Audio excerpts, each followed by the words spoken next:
आपणास ठाऊक आहे की उत्तर महाराष्ट्राची जबाबदारी माननीय आमचे ज्येष्ठ नेते शिवसेना नेते खासदार संजय राऊत साहेब पाहतात आणि अलीकडे माननीय रवींद्र बिर्लेकरांची या संदर्भात नेमणूक झालेली आहे. त्यामुळे वैधानिक कामं जी काय आहेत ते पाहण्याची जबाबदारी इथे दत्ता गायकवाड हेही आमचे उपनेते आहेत, तेही आहेत, तेवढ्या हे आमचे आता विरोधी पक्ष नेते आहेत.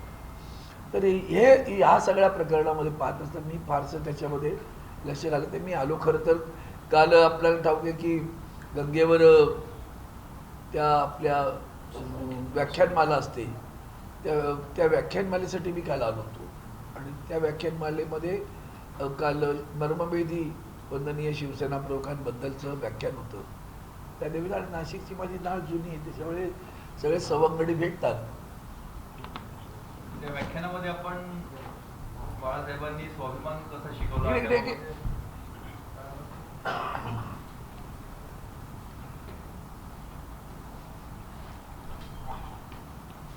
ही जबाबदारी बघा यांच्याकडे आहे, त्याच्यामुळे मी त्या विषयावर बोलणार नाही. व्याख्यानमालेमध्ये आपण बाळासाहेबांची आठवणी सांगताना स्वाभिमान कसा शिकवला ते देखील आपण बोलत. सध्या हा स्वाभिमान कुठे घाण ठेवलाय अनेकांनी. हां, तो घाण त्यांच्यापुरता राहत नाही, महाराष्ट्र घाण होतो त्याच्यामध्ये. आपण जो म्हणून मी काल वैचारिक जी बैठक संपली, निष्ठा नावाची जी गोष्ट होती ती किती महत्त्वाची होती. त्यात मी इतिहासातलं जेधेंचं उदाहरण दिलं होतं. छत्रपती शिवाजी महाराजांसाठी अफजलखानाची स्वारी आल्यानंतर जेधेंनी कसं पाणी सोडलं, मी माझ्या संसारावर पाणी सोडतो आणि मालमत्तेवर मुलाबाळांवर पाणी सोडतो असं म्हणून ती निष्ठेने राहिली. आत्ता असं आहे की जय श्रीराम असं म्हणायचं आणि राज्य विकत घ्यायची. त्या प्रभू रामचंद्रांनी पण कधी असे वागले नाहीत. त्यांनी लंका जिंकून सुद्धा बिभीषणाकडे दिली, म्हणाले नाहीत मी लंकेचा राजा आहे. ही उदाहरणं काल मी दिली आहेत अशी अनेक. आणि निष्ठाची अवधी निष्ठायचं आणि मग निष्ठून कुठेही जायचं. भरकटतेला महाराष्ट्र पाहतो ना, तेव्हा मला जुन्या महाराष्ट्राची आठवण येते. असा विचार क्षणभर करा की देशाच्या स्वातंत्र्य लढ्यामध्ये जर अशा पद्धतीनं इंग्रजांनी लोकांना विकत घेतलं असतं आणि गेलेच ती लोक, किंवा छत्रपती शिवरायांबरोबर तेव्हाची माणसं सुद्धा तेव्हाही गद्दार निघालीत असं काही नाही आहे. पण ते जर स्वराज्य निर्माण झालं असतं का, देश स्वतंत्र झाला असता का, असे विषय तुमच्यासमोर आले तर लक्षात येईल की महाराष्ट्राला मुळात आधी इतिहास आहे, नुसता भूगोल नाही आहे. बाकीच्यांना भूगोल आहे, आमचा इतिहास पडायला लक्षात घ्या. आणि मग आमच्या पिढीचा मी असं म्हणालो होतो की आम्ही भाग्यवान, कारण स्वातंत्र्यपूर्व पिढीला एक निदान उद्दिष्ट होतं, ब्रीद होतं त्यांच्यावेळी की अरे देश स्वतंत्र करायचे, आज स्वराज्य मिळवायचं. आणि म्हणून लोकमान्य टिळकांपासून सावरकरांपर्यंत सगळ्या क्रांतिकारांचा जो इतिहास येतो महाराष्ट्रातला, मग आपला सुखदेव असेल, राजगुरू असेल, भगतसिंगांबरोबर गेलेले राजगुरू आपल्या महाराष्ट्रातले, ही जी तरुण मंडळी त्यावेळेला त्यांनी आपल्या प्राणत्याग केला, त्याची किंमत काय. आणि मग आम्ही भाग्यवान असं की आमच्या नशिबी वंदनीय शिवसेना प्रमुख आले, नाहीतर तेही कळलं नसतं. बाजारच आहे आत्ता देशामध्ये, निव्वळ बाजार आहे.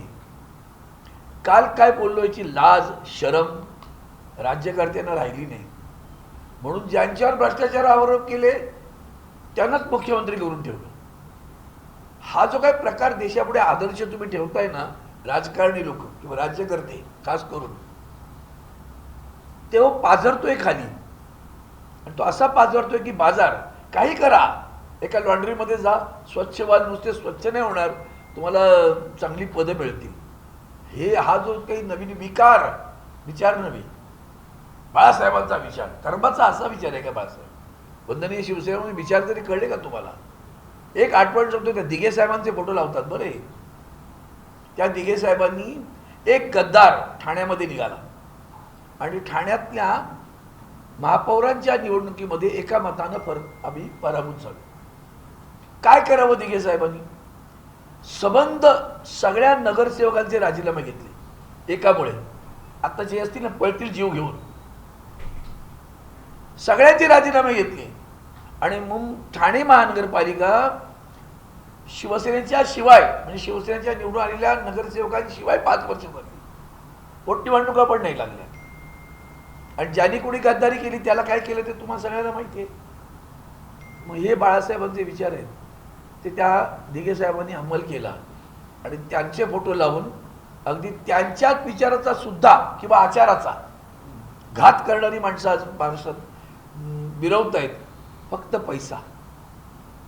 एकच गोष्ट सांगतो की बाबासाहेबांनी आम्हाला संविधानाच्या मार्फत मतदानाचा अधिकार दिला. तो अधिकार आत्ता अधिकार राहिला नाही. लोक बाजारातलं मूल्य समजतात आणि त्या किंमत करतात त्या अधिकाराची. किती देता बोला, माझं मत विकतो. किती देता बोला, माझं मत विकतो. म्हणजे या सगळ्या विधान परिषदेच्या निवडणुकांमध्ये शिक्षक मतदारसंघात मी पाहिलं. म्हणजे महिला शिक्षकांना साड्या द्या, पुरुष शिक्षकांना सफारीचे कपडा द्या, पैसे द्या. मतदार काय काय तुम्ही संस्कार करताय खाली. आणि ह्या जो प्रकार आहे त्याला आदरणीय उद्धवजींनी मस्त शब्द वापरला, खरीददारी सुरू आहे. सगळी खरीददारी आहे ना देशाचं वाटोळ करणारी. काल एक जी घटना घडली त्याच्यामुळे राजकीय वर्तुळात चर्चा अशी आहे, हेमंत गोडसे जे शिंदेचे शिवसेनेचे आहेत ते काल त्यांच्या कार्यक्रमाला उपस्थित नव्हते आणि राजाभाऊ वाजे जे खासदार आहेत ते काल तुमच्या कार्यक्रमाला उपस्थित नव्हते, ते काल श्रीकांत शिंदेच्या कार्यक्रमाला गेले. खरं तर मला ही बातमी उशीर कळली. त्याच्यानंतर राजाभाऊ वाजे आमच्या कार्यक्रमाला पण आले, माझ्या व्याख्यानालाही व्यासपीठावर होते. मला जर तेव्हा माहिती असेल तर मी त्यांना विचारलं असतं, पण मला त्याची कल्पना नव्हती. रात्री मला उशिरा कळलं, पण त्यानंतर मला असंही कळलं की राजाभाऊंनी तिथं भाषणामध्ये स्पष्ट उल्लेख केला, मी आदरणीय उद्धवजी बाळासाहेब ठाकरेंच्या शिवसेनेबरोबर एकनिष्ठेने आहे. इथं मी फक्त ह्या एका मित्राच्या माझे मैत्रीचे नातं त्यांच्याशी आहे, त्यांनी आग्रह धरला म्हणून आलोय, मी यांच्या पक्षासोबत नाही असं जाहीरपणे त्यांच्याच व्यासपीठावर त्यांनी सांगितलं. हे कौतुकास्पद आहे. आष्टीकर पण काल मुख्यमंत्र्यांच्या एका कार्यक्रमामध्ये होते, म्हणजे आपले 2 खासदार वेगळ्या व्यासपीठावर खासदार. कुठं कोण खासदार? अष्टीकर. नागेश अष्टीकर मला कल्पना नाही. आता ते बऱ्याच वेळेला आम्ही पाहतो की त्यांच्या कामासाठी आम्हाला सांगतात की आमच्याकडे फंड नाही साहेब. मग आम्ही काय करावं, जनतेचे प्रतिनिधी आहोत आम्ही, त्यामुळे आम्हाला लोकांच्या कामासाठी यांना भेटावं लागतं. ते भेटतात. आता ते भेटले, त्याच्यात वेगळं काहीतरी विचार करण्यापेक्षा ते लोकांच्या कामासाठी भेटले असतील. त्याला आपण पत्रकारांना स्पष्टीकरण दिले त्यांनी पण माझ्या कामानिमित्ताने लोक कल्पना मला तो पूर्वी त्यांनी दिलं होतं. पेट्रोल डिझेलचे दर पुन्हा वाढलेत मध्यरात्रीपासून. 3 दिवसापूर्वी 3 रुपयाने वाढले होते, आता आणखी 1 रुपयाने वाढले. बरं झालं प्रश्न विचारला, तुम्हाला धन्यवाद देतो. असं उलट बोलतो मी. माझा आपल्या सगळ्या चॅनलना तुमच्या मालकांसकट सांगा बरं का, मी हा शब्द वापरतो, पण मालक तुमचे मी काय बोललेलं परत एडिट करणार आहे हे मला माहिती आहे. त्यामुळे हिंमत असेल तर पहिल्यांदा माननीय तत्कालीन गुजरातचे मुख्यमंत्री, देशाचे पंतप्रधान होण्यापूर्वी डॉलरचा भाव पडला, पेट्रोलचे भाव वाढले, महागाई झाली, तर जबाबदार कोण सांगत होते? कौन जिम्मेदार है? देश के प्रधानमंत्री जिम्मेदार है. सुरक्षा व्यवस्थेमध्ये काय केलं? कौन जिम्मेदार है? देश के प्रधानमंत्री जिम्मेदार है. रुपया गिरता है तो पूरे विश्व में हमारी प्रतिमा मलिन होती है, भारत की प्रतिमा गिर जाती है. आता काय झालं? निवडणुकीच्या तोंडावर गप्प राहिलात तुम्ही. तुम्हाला आज इंधन आठवतं का? काल तुम्हीच माध्यमांनी दाखवले, आता तुम्ही नाही दाखवलं, मला वाटतं सोशल मीडियावर आलं. काल माननीय मुख्यमंत्र्यांचा ताफा निघाला, 11 गाड्या होत्या ताफ्यात.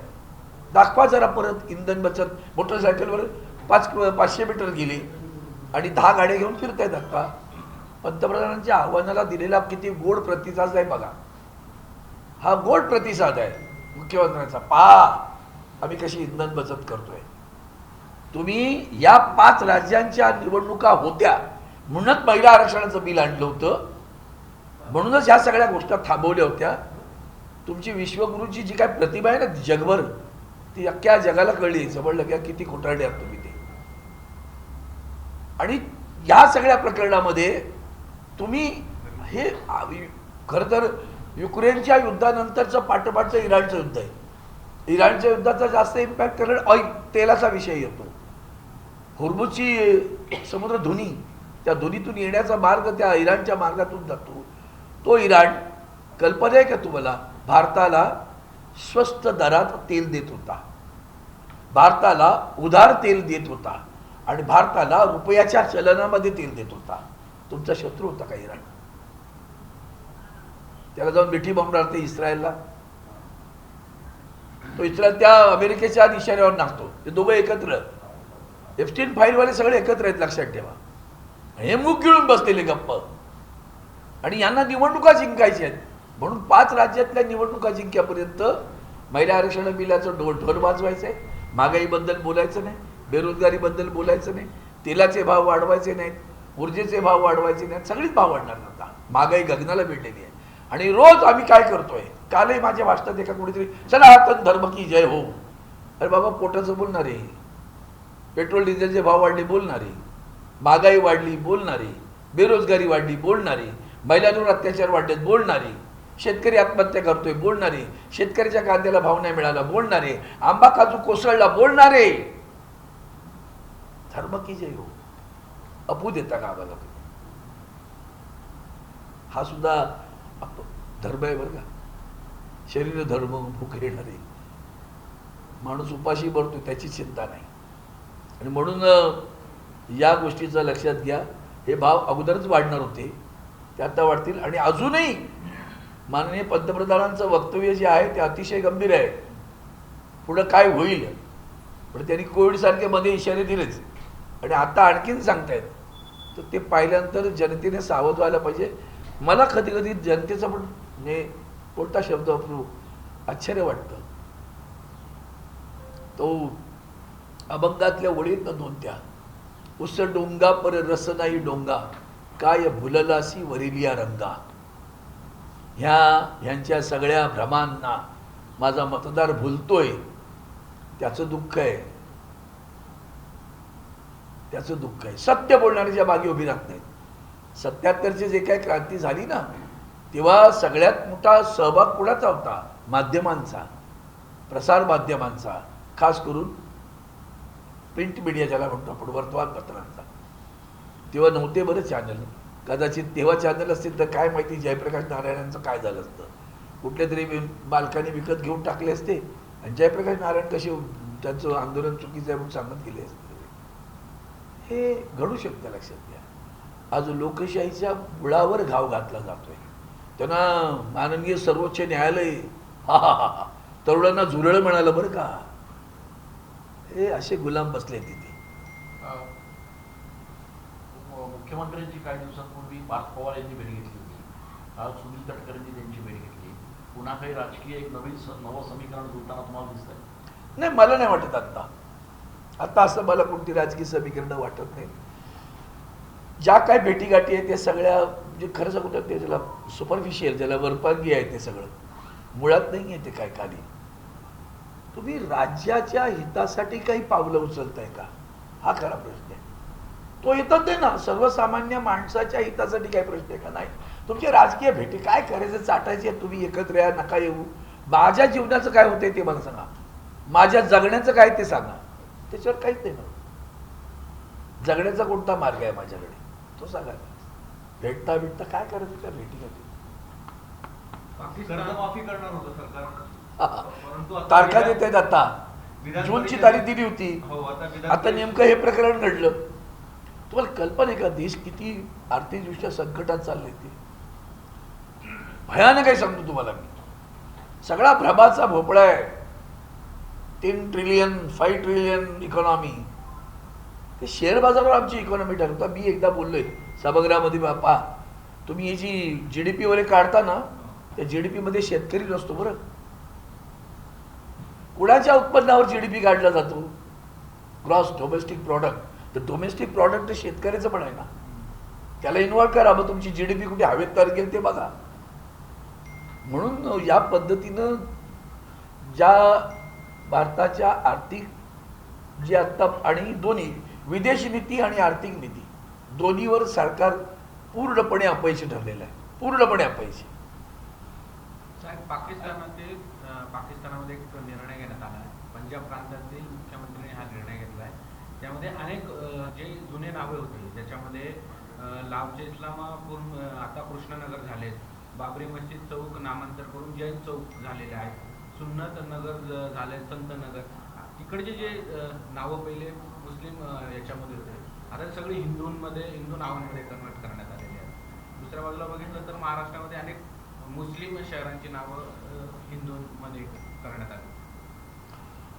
आता बघा, पुन्हा मूळ प्रश्नाकडनं भावनिक प्रश्नाकडे न्यायचं. नामांतराने काय घडलं ते सांगा. काय घडलं? दिल्लीत अजूनही औरंगजेब रोड आहे, एमजे अकबर अकबर रोड आहे ना दिल्लीत अजूनही. एक गोष्ट आपण विसरता कामा नये. मला कधी ते आश्चर्य वाटतं, आमच्याकडे मुंबईमध्ये KM रुग्णालयाचं नाव बदलायचं ठरवलं होतं, माहिती आहे का तुम्हाला? हा, काही आता ते किंग एडवर्डचं नाव का आहे तर त्यांनी दान दिलेलं आहे. आमच्या मुंबईमध्ये सर्वात जास्त मुंबईच्या विकासात योगदान नाना शंकर शेटांचं आहे. कल्पना आहे? हे दळभद्री सरकार आहे, राज्य आणि केंद्र डबल इंजिन. त्या नाना शंकर शेटांमुळे ही जी देशातली रेल्वे दिसते ना, ते नाना शंकर शेटांनी स्वतःची जमीन दिली. इंग्रजांच्या काळामध्ये नाना शंकर शेटांनी सहकार्य करून ती, त्याला आता मध्य रेल्वे, ती छत्रपती शिवाजी महाराज टर्मिनस, आताचं पूर्वीचं व्हिक्टोरिया टर्मिनस, तिथून ठाण्याला गाडी गेली. त्या इंडियन पेनिन्सुला रेल्वे होती ती, GIP, ग्रेट इंडियन पेनिन्सुला. त्या GIP रेल्वेचं मुख्यालय नानांच्या निवासस्थानातल्या बंगल्यात होतं.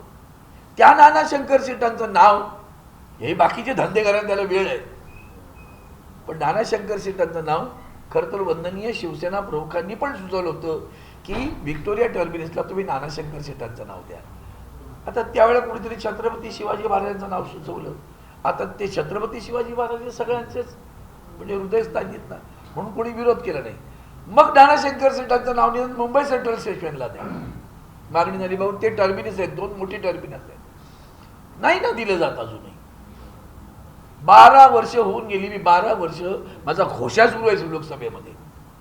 हे आमच्या महाराष्ट्रातले BJPचे हे सगळे खासदार शंड एक शब्द बोलत नाहीत कधी ना. कधी बेळगाव कारभार निपाणी भालकीबद्दल बोलत ना, कधी मराठी भाषेबद्दल बोलत ना, कधी या नाना शंकर शेटांचं नाव द्या म्हणून बोलत. आता आग्रह करावा लागतो तुमच्याकडे, नाना शंकर शेटांचं नाव द्या. मुंबईतल्या स्टेशनांची नावं त्यांनी विधानसभेच्या निवडणुकीच्या पार्श्वभूमीवर मी मागणी केली सभागृहामध्ये. आजही तुम्ही बघू शकता, व्हिडिओ क्लिप आहे. आणि मी त्यांना म्हटलं, कर रोडचा लालबाग करा, चेरी रोडचं मुंबादेवी करा, ग्रँड रोडचं गामदेवी करा, बॉम्बे सेंट्रलचं मुंबई सेंट्रल राहू द्या, महालक्ष्मी आहेच पुढं, कर रोडचं लालबाग करा. तिकडे सँडल्स रोड स्टेशन आहे, पोलीस स्टेशनचं नाव डोंगरी पोलीस स्टेशन, पोस्ट ऑफिसचं नाव डोंगरी पोस्ट ऑफिस. डोंगरी करा ना, का नाही करत? रेल्वेचं घोडमदेव करा, का नाही करत? कॉटोनींचं काळा चौकी पोलीस ठाणे, काळा चौकी पोस्ट ऑफिस, स्टेशनचं नाव त्या कॉटनगिरी, का बरं? मी या सगळ्या केलं बरं. हे मी मागणी करत होतो, निवडणुकीत बोर्ड लावले यांनी, भाजपमध्ये बोर्ड लावले, मुंबईतल्या स्टेशनची नावं आम्ही बदलली का? जाऊन बघा आता काय बदलली दिसतात तुम्हाला. इतके ढोंगी खोटारडी निवडणुकीसाठी काही बोलू शकतात, कुठलाही मार्ग अवलंबू शकतात. आणि म्हणून या संदर्भात हे जे काय आहे ना, पंजाब राज्यातील, मग ते पंजाब तिकडे पण आहे, काश्मीरमध्ये पण पंजाब आहे बरं का.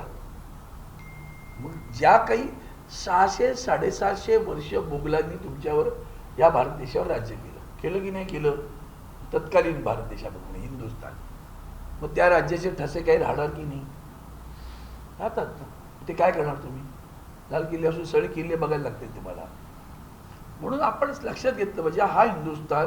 म्हणून शिवसेना प्रमुखांनी हिंदुत्व केलं, त्याच्या व्हिडिओ कॅसेट तेवढंच काढतात, मॅड मॅड मॅड हिंदू. ते का बोलले तुम्हाला माहिती आहे का?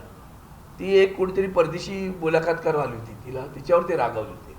तुम्हाला हा प्रश्न दिसतो, तो जोगेश्वरची चालडी दिसत नाही का, असं त्यांचं म्हणणं होतं. क्रियेला प्रतिक्रिया आहे ती.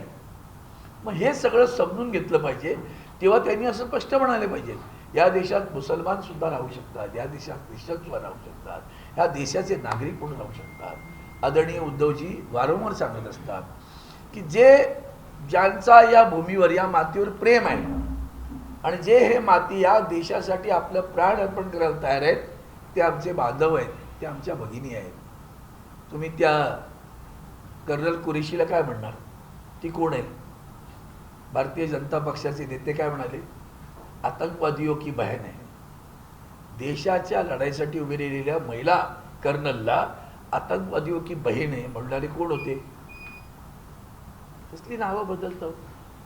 आता पंजाबचं निवडणूक आहे ना, म्हणून हे नाटक आहेत, लक्षात घ्या. कळतं का? हे सगळं 365 दिवस फक्त निवडणूक आणि निवडणूक म्हणून SIR. आता आपल्याकडे सुरू होणार. आपल्याकडे त्यांनी दिलाय धोक्याचा इशारा. 1 कोटी नावं किमान महाराष्ट्रातली कमी होतील. 9 कोटी आणि काही लाख मतदार आहेत. 1 कोटी मतदार कमी होणार आहेत. बघा, तुमची पण नावं शिल्लक राहतात का? बघून घ्या बाबा. काय खरं नाही तुमचं.